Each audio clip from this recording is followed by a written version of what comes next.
I'm Jen and welcome to my studio. And today I wanted to give more tips for pullbacks and wings. I'm getting so many requests on my social media, my Instagram, my TikTok. If you don't already follow me there, the links are in the description below. Make sure you follow me there. But I'm getting so many requests for like, help me with my pullbacks, help me with my wings. Every time I post pullbacks and wings, people are like, please, please, please help. I try to direct them to my tutorials on this channel, but I then was thinking maybe the tutorials could use a little bit of like a boost. Maybe those tutorials could use a little bit of like an addendum, so like more helpful tips. So this isn't so much like a technique exercise as it's me just telling you the 4 things that I am always saying in class. So I'm always, whenever I teach pullbacks and wings or go over them or like let my students practice them, these are the 4 things I'm saying to them, and I felt like I needed to share them with you. First, these 2 things that are attached to your shoulders. They are not just here to look pretty. They're not just here to make your ballet positions, although they do that very, very well. They're kind of here for physics. Like I always joke with my students because they know I'm also a math teacher, and they get mad at me when I start talking about physics and math, but I'm like, no, it plays a part in tap dance. It really does. Because if you're gonna leave your arms down when you're jumping, sure, you can jump. But isn't it much easier if you like look at the air. My head was completely out of frame. Like I know that because I went above the chandelier. I don't know if you guys can tell, but there's like a chandelier right here. So it is horribly sharp and I'm always scared I'm gonna hit it, but it's there. So I forgot what I was saying because I got scared of the chandelier. But anyway, arms. These are here for leverage. These are here for the ability to get off the floor. If you swing them correctly when you're doing pullbacks, when you're doing wings, they really help. They're not here to weigh you down. And if you leave them down, they will weigh you down. So when you're doing pullbacks, I get this like swing, and they kind of just go up and down. Now, not everybody does that. Some people prefer. That's fine. That works for you. It doesn't work as well for me as the lateral motion does. But everyone's body is different. That's the other thing. That's one of the reasons I don't like choreographed arms in tap pieces, because everyone's body is different.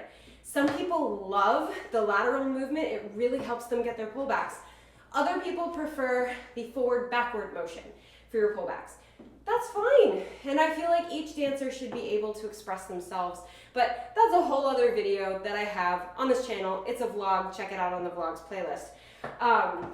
But yeah, same thing with wings. I prefer this kind of swing, but there's a reason that these arms were ever a thing, and it's because they help. They really, really help. If you come down as you plie and bring your arms up and around as you do the wing, like, they help. They definitely help you get up. Now, we don't always want to do this big motion with our arms. I'm gonna pull a muscle again. I'm choreographing Cinderella, and I have these little like birds that are tapping. They're not actual birds, they're students portraying birds that are tap dancing. Anyway, and I was trying to show them how big to be with their arms, and I literally pulled a muscle in my shoulder doing that. So I'm gonna try not to do that again. But like with your wings, give it a good swing as you plie, and then out when you're not.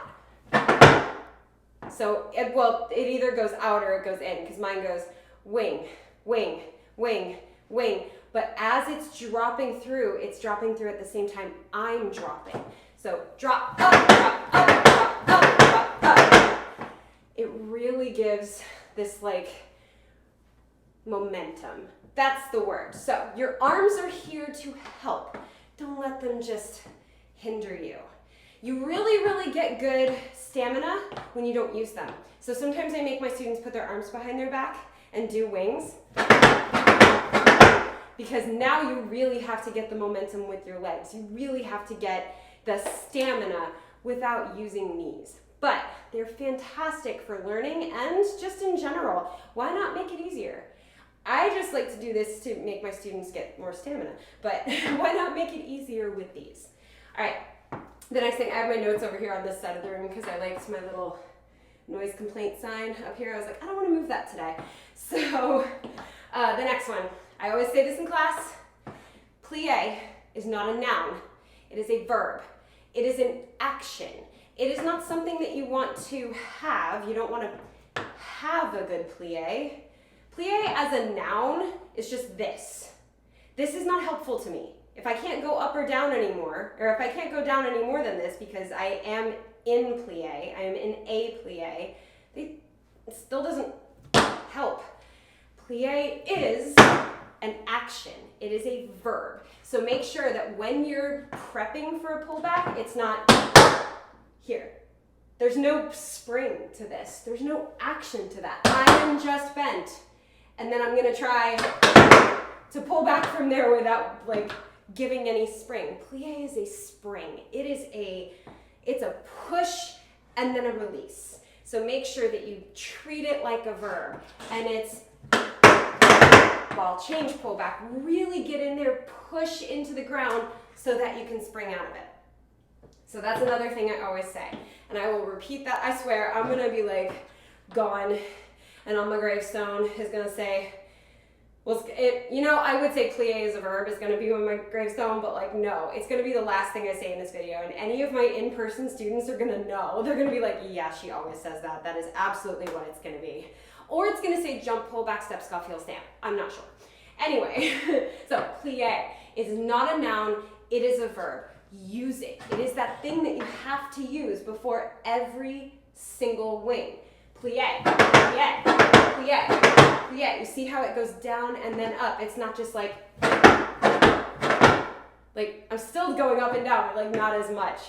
So it is a verb. Use it as an action. It is not a position to be in. Okay, third thing. It's not the last thing I was gonna say, it's the next thing. I say this in class all the time, and this might be what is written on that tombstone. Pick up your feet. I scream this at my students, not actually scream, I just project it to my students. Teachers, you know what I'm talking about with the, I'm not shouting, I'm projecting. Pick up your feet. Because if you're doing a pullback and you're trying to get all four sounds, but you're leaving your feet like so close to the ground, it's really easy for them to get muddy. It's really easy for them to go accidentally at the same time. It's really hard though for me to mess it up on purpose for how long I've been doing these, but like you'll end up like going at the same time if you don't leave the floor. So especially while you're learning, and I'm gonna separate my feet so you guys can see this a little bit better, you want to pick up your feet. Create space between your foot and the ground so that the other foot has time to make its motion before you land. Because a lot of times when we do a pullback, this one happens fine, but we end up being so low to the ground that this one steps when this one is trying to pull. So you end up with this. And they sound like they happen at the same time. So pick it up. You see how high I'm picking it up? Even when I do them little, I am still picking them up. You can see I am still making space between the foot and the floor. When they're faster, you can't make a huge space, but you have to like consciously make a space. Does that make sense? So like, pick up your feet. Every time my students go across the floor with pullbacks, I'm always standing there like this going, y'all know what I'm gonna say. And they're like, we know. And they're like going, you're like, pick up your feet. And I'm like, yes, that's exactly what I was gonna say. Thank you, good night, you know? So pick up your feet. Make space between the foot and the floor so that the other foot has time to do its sound. Cool. The last thing, my last point of extra help for wings and pullbacks, kind of goes with that, active feet and ankles. You have to have active feet and ankles. If you're kind of doing a pullback, but you kind of just like leave your foot dangling and hoping that it's gonna get there, you got the jump part, you got the landing part, but something's not happening in between, it's probably because you're not using the ankle and the foot. The whole leg is involved in a pullback and a wing. The entire leg. But if you're doing your wings, I'm going to use wings as a good example for this. if you're doing your wings and you bring your foot out, but you see how it's kind of like just hanging there?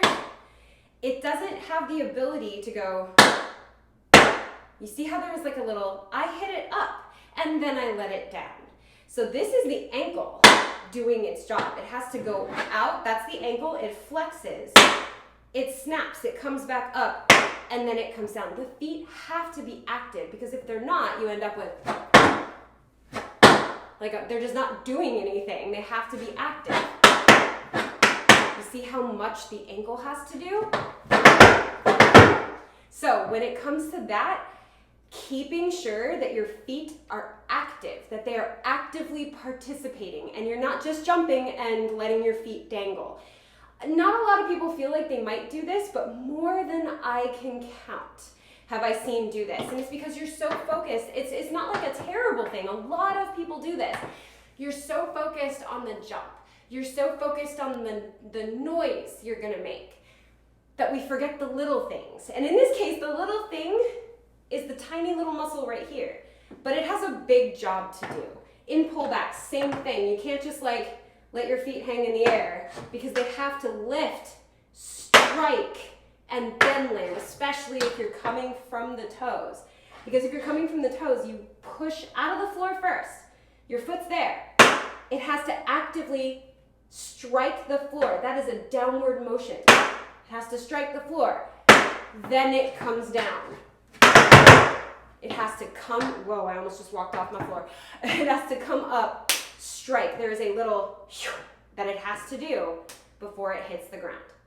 So active feet. So these 4 things, I'm gonna say them one more time. Use your arms for leverage. I'm reading. Use your arms for leverage. Plie is a verb, not a noun. Pick up your feet and make sure your feet and ankles are active. Those are my 4 biggest points for pullbacks and wings, and I hope that this has helped you. I love making videos like this because I feel like I'm just standing in front of my class and just imparting my wisdom of all of my trial and errors throughout my life. And I love that I've come up with these little like helpful hints, because they have helped so many people, and it just brings me so much joy to help people get that step that they write to me on TikTok going, I am never gonna get pullbacks. And I'm like, wanna bet? Let's do this. And so I point them to all of my tutorials, and now I'm gonna point them to this video with the extra hints. And it's like, I wanna know when you get your pullbacks. I almost said pains. I wanna know when you get your pullbacks. I wanna know when you get your wings, and I'm gonna celebrate that with you. Cause it just means everything to me, that like you thought you couldn't, and then you worked on it, and then you did. Because there's nothing that feels better than that. I try to do that with things in my life all the time. Like, I will tell you right now, there was a time in my life that I said, I cannot draw. But I worked at it, and I'm working with Sean at it, and he's a professional artist, and it really helps to have one of those helping. But I can draw now. Not perfectly well, I wouldn't sell it, but I can draw, and that is so cool. So like, do that with things in your life. If you say, I'm never gonna be able to do that, tell yourself, wanna bet, and do it. So hopefully these hints have helped you today. I'm so happy to be making these tutorials for you. Don't forget to hit that subscribe button and join the TAP fam. We've got vlogs like this, or like, I guess this is a technique exercise disguised as a vlog. I don't know, but we have videos like this, and we've got technique exercises, and we've got choreography tutorials where you can learn to dance, step tutorials, actual vlogs, which I plan on filming a couple today as well. Sean's out of town, so I'm just getting a lot of filming done, just to be honest. And yeah, we have tons of free tap dance content. I love being your tap teacher on YouTube. So please subscribe and join the studio, join the fam. I love having you here. Also, please hit that thumbs up button, because it tells YouTube people like tap dance, and we want YouTube to know that. So thumbs up, subscribe. I hope this has helped, and as always, thank you for dancing with me.